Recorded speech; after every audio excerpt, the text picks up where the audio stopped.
ಸಂವಿಧಾನದ ಮೇಲೆ ಒಂದಷ್ಟು ಟ್ರಿಕ್ಸ್ಗಳನ್ನು ನೋಡೋಣ ಇವತ್ತು. ಇವುಗಳನ್ನು ನೆನಪಿಟ್ಕೊಂಡ್ರೆ ಯಾವತ್ತಿಗೂ ಕೂಡ ಮರ್ತೋಗಲ್ಲ, ಆ ರೀತಿಯಾಗಿ ಇರುತ್ತೆ. ಮೊದಲಿಗೆ ಆಸ್ಟ್ರೇಲಿಯಾ. ನಾವು ಆಸ್ಟ್ರೇಲಿಯಾದಿಂದ ಏನೇನನ್ನು ನಾವು ಬಾರೋ ಮಾಡಿದ್ದೀವಿ ಅಂತ ನೋಡೋಣ. ಮೊದಲಿಗೆ ಸಮವರ್ತಿ ಪಠ್ಯ ಪರಿಕಲ್ಪನೆ, concept of the concurrent list, ಉಭಯ ಸದನಗಳ ಜಂಟಿ ಅಧಿವೇಶನ, ವ್ಯಾಪಾರ ಮತ್ತು ವಾಣಿಜ್ಯದ ಸ್ವಾತಂತ್ರ್ಯ, freedom of trade and commerce. ಈಗ ಅವುಗಳ ಒಂದು ಟ್ರಿಕ್ಸನ್ನು ಕಲಿಯೋಣ. ಜಂಟಿಯಾಗಿ ಕುಳಿತು ವ್ಯಾಪಾರ ಮಾಡಿ ಸಮವಾಗಿ ಹಂಚಿಕೊಳ್ಳುವ ಆಸೆ. ಆಯಿತಾ? ಅರ್ಥಬದ್ಧವಾಗೂ ಇದೆ.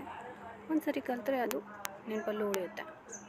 ಈಗ ಜಂಟಿಯಾಗಿ ಅಂದ ತಕ್ಷಣ ನಮಗೆ ಗೊತ್ತಾಯಿತು, ಜಂಟಿ ಅಧಿವೇಶನ. ವ್ಯಾಪಾರ ಮಾಡಿ ಅಂದರೆ ವ್ಯಾಪಾರ, ಟ್ರೇಡ್. ಸಮವಾಗಿ ಅಂದರೆ ಸಮವರ್ತಿ ಪಟ್ಟಿ. ಆದರೆ ನಾನು ಇದರಲ್ಲಿ ಒಂದು ಏನಪ್ಪ ಅಂದರೆ, ಫಸ್ಟು ಪದ ಅಥವಾ ಕೊನೆಯ ಪದದಲ್ಲಿ ನಾನು ಕಂಟ್ರಿ ನೇಮನ್ನು ಹಾಕಿರ್ತೀನಿ, ಯಾಕಂದರೆ ಕನ್ಫ್ಯೂಸ್ ಆಗಬಾರ್ದು ಅಂತ. ಈಗ ನಾನು ಈ ಒಂದು ಸೆಂಟೆನ್ಸಲ್ಲಿ ಕೊನೆಯಲ್ಲಿ ಆ್ಯಡ್ ಮಾಡಿದ್ದೀನಿ ಆಸೆ ಅಂತ. ಹಾಗಿದ್ದರೆ ಅದು ಆಸ್ಟ್ರೇಲಿಯಾ ಅನ್ನೋದು ನಮಗೆ ಗೊತ್ತಾಗ್ಬಿಡುತ್ತೆ. ನೆಕ್ಸ್ಟ್, ಬ್ರಿಟನ್ನಿಂದ ನಾವು ಏನೇನನ್ನು ತೊಗೊಂಡಿದ್ದೀವಿ ಅಂತ ನೋಡೋಣ. ಏಕಪೌರತ್ವ, ದ್ವಿಪಕ್ಷೀಯತೆ, ಶಾಸನಾತ್ಮಕ ಕಾರ್ಯವಿಧಾನ, ಸಂಸದೀಯ ಸರ್ಕಾರ, ಸಂಸದೀಯ ಸವಲತ್ತು, ಸಚಿವ ಸಂಪುಟ ಪದ್ಧತಿ. ಇದನ್ನು ಈಸಿಯಾಗಿ ನೆನಪಿಟ್ಕೋಬೋದು ನೋಡಿ. ಬ್ರಿಟನ್ ಶಾಸನ ಏಕ್ ದೋ ಸಮ್. ಬ್ರಿಟನ್ ಶಾಸನ ಏಕ್ ದೋ ಸಮ್. ಇಷ್ಟೇ. ಈ ಒಂದು ಟೆಕ್ಸ್ಟಲ್ಲಿ ಮೊದಲಿಗೆ ಬ್ರಿಟನನ್ನು ಕೊಟ್ಟಿದ್ದೀನಿ, ಅಂದರೆ ಕಂಟ್ರಿ ನೇಮನ್ನು ಕೊಟ್ಟಿದ್ದೀನಿ. ನಂತರದಲ್ಲಿ ಶಾಸನ ಅಂದರೆ ಶಾಸನಾತ್ಮಕ ಕಾರ್ಯವಿಧಾನ, ಏಕ್ ಅಂದರೆ ಏಕಪೌರತ್ವ, ದೋ ಅಂದರೆ ದ್ವಿಪಕ್ಷೀಯತೆ, ಸಮ್ ಅಂದರೆ ಸಂಸದೀಯ. ಮೀನ್ಸ್ ಎಲ್ಲದರಲ್ಲೂ ಸಮ್ ಅಂತಲೇ ಬಂದಿದೆ. ಹಾಗಾಗಿ ಈಸಿಯಾಗಿ ನೆನಪಿಟ್ಕೊಳ್ಬೋದು. Next, Japan. ಜಪಾನಿಂದ ನಾವು ಕಾನೂನಾತ್ಮಕವಾಗಿ ಸ್ಥಾಪಿಸಲಾದ ಕಲಾಪಗಳು, concept of procedure established by ಲಾ. ನಾನು ಸಾಮಾನ್ಯವಾಗಿ ಜಪಾನಿಗೆ ಅಪ್ಪ ಅಂತ ತಗೊಳ್ತೀನಿ. ಅಪ್ ಎರಡು ಒಂದೇ ಥರನೇ ರನ್ನಿಂಗ್ ವರ್ಡ್ಸ್ ಬರೋದ್ರಿಂದ ಜಪಾನ್ ಅಂದರೆ ಅಪ್ಪ ಅಂತ ತೊಗೊಂಡಿದ್ದೀನಿ. ಅದೇ ರೀತಿ ಜರ್ಮನಿನಲ್ಲಿ ಅಮ್ಮ ಅಂತ ತೊಗೊಂಡಿದ್ದೀನಿ. ಈಸಿಯಾಗಿ ನೆನಪಿಟ್ಕೊಳ್ಬೋದು. ಜರ್ಮನಿನಲ್ಲಿ ಅಮ್ಮ ಅನ್ನೋದು ಬರುತ್ತೆ. ಹಾಗಾಗಿ ಜಪಾನಲ್ಲಿ ಅಪ್ಪ ಅಂತ ಆ ವರ್ಡು ಅಲ್ಲಿ ನಮಗೆ ಸಿಗುತ್ತೆ. ಹಾಗಾಗಿ ಈಸಿಯಾಗಿ ನೆನಪಿಟ್ಕೊಳ್ಬೋದು. ಅಪ್ಪ ಕಲಾವಿದ. ಇಷ್ಟೇ, ಈಸಿಯಾಗಿ ನೆನಪಿಟ್ಕೊಳ್ಬೋದು. ಅಪ್ಪ ಕಲಾವಿದ. ಕಲಾ ಅಂತಂದರೆ ಕಲಾಪಗಳು. ಫ್ರಾನ್ಸ್.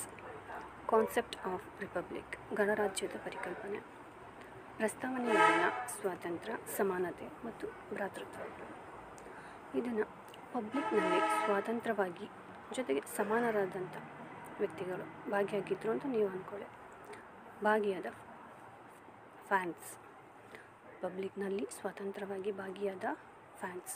ಆ ಫ್ಯಾನ್ಸ್ಗಳು ಎಲ್ಲರೂ ಸಮಾನರಾಗಿದ್ದರು ಅನ್ನೋ ಅರ್ಥದಲ್ಲಿ.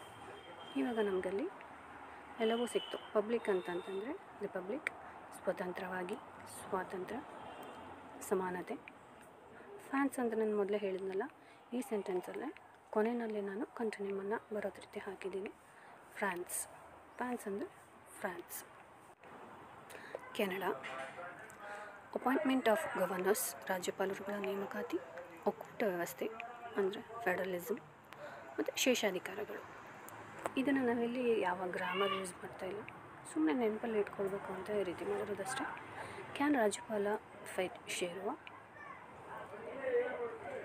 ಅಂದರೆ ಕ್ಯಾನ್ ಅಂದರೆ ಕೆನಡಾ, ರಾಜ್ಯಪಾಲ ಅಂದರೆ ರಾಜ್ಯಪಾಲರ ನೇಮಕಾತಿ, ಫೆಡ್ ಅಂತಂತಂದರೆ ಫೆಡರೇಷನ್, ಶೇರುವ ಅಂದರೆ ಶೇಷಾಧಿಕಾರ. ರಷ್ಯಾ. ಫಂಡಮೆಂಟಲ್ ಡ್ಯೂಟೀಸ್, ಮೂಲಭೂತ ಕರ್ತವ್ಯಗಳು, ದಿ ಐಡಿಯಲ್ಸ್ ಆಫ್ ಜಸ್ಟಿಸ್ ಅಂದರೆ ನ್ಯಾಯದ ತತ್ವಗಳು ಅಂತ ಬರುತ್ತೆ. ಸಾಮಾಜಿಕವಾಗಿ, ಆರ್ಥಿಕವಾಗಿ, ರಾಜಕೀಯವಾಗಿ ಅಂತ ನಾವು ಪ್ರಸ್ತಾವನೆಯಲ್ಲಿ ನಾವು ನೋಡ್ತೀವಿ. ಇದನ್ನು ಎಷ್ಟೇ ರಶ್ ಇದ್ದರೂ ಡ್ಯೂಟಿಯನ್ನು ನ್ಯಾಯವಾಗಿ ಮಾಡಿದೆ. ಇದೂ ಅಷ್ಟೇ, ಏನೋ ಅರ್ಥಬದ್ಧವಾಗಿ ಏನಿಲ್ಲ, ಆದರೆ ನೆನಪಿಟ್ಕೋಬೋದು. ಎಷ್ಟೇ ರಶ್ ಇದ್ದರೂ ಡ್ಯೂಟಿಯನ್ನು ನ್ಯಾಯವಾಗಿ ಮಾಡಿದೆ. Rush Russia, duties, fundamental duties, ನ್ಯಾಯವಾಗಿ ಅಂದರೆ ನ್ಯಾಯಿಕ ತತ್ವಗಳು. South Africa. Amendment of the constitution, ಸಂವಿಧಾನದ ತಿದ್ದುಪಡಿ, ಮತ್ತು election of members of the Rajya Sabha ಸದಸ್ಯರ ಚುನಾವಣೆ. ಈ ಆಪತ್ತಿನಲ್ಲಿದ್ದಾಗಲೂ ಅಮ್ಮ ಮೇಲ್ಮನೆ ಚುನಾವಣೆಗೆ ಹೋದರು. ಆಪತ್ತಿನಲ್ಲಿದ್ದಾಗಲೂ ಅಮ್ಮ ಮೇಲ್ಮನೆಯ ಚುನಾವಣೆಗೆ ಹೋದರು. ಆಪತ್ತಿನಲ್ಲಿ ಅಂದರೆ ಆಫ್ರಿಕಾ, ಅಮ್ಮ ಅಂದರೆ ಅಮೆಂಡ್ಮೆಂಟ್, ಮೇಲ್ಮನೆಯ ಚುನಾವಣೆ ಅಂದರೆ ರಾಜ್ಯಸಭಾ ಅಂತ. ಮೇಲ್ಮನೆ ಅಂದರೆ ರಾಜ್ಯಸಭಾ, ಅದರ ಒಂದು ಚುನಾವಣೆ. ಓಕೆನಾ? ಇನ್ನೂ ಹೆಚ್ಚು ವೀಡಿಯೋಸ್ಗಳನ್ನ ಮಾಡ್ತೀನಿ, ಸೈನ್ಸ್ ಮೇಲೆ ಆಗಿರ್ಬೋದು ಅಥವಾ ಕಾನ್ಸ್ಟಿಟ್ಯೂಷನ್ ಮೇಲೆ ಆಗಿರ್ಬೋದು, ಬೇರೆ ಎಲ್ಲ ಸಬ್ಜೆಕ್ಟಲ್ಲೂ. ನಿಮಗೆ ಈ ವಿಡಿಯೋ ಏನಾದರೂ ಇಷ್ಟವಾಗಿದ್ದಲ್ಲಿ ಅಥವಾ ಉಪಯುಕ್ತ ಅನ್ನಿಸಿದರೆ ಲೈಕ್ ಮಾಡಿ, ಸಬ್ಸ್ಕ್ರೈಬ್ ಆಗಿ. Thank you.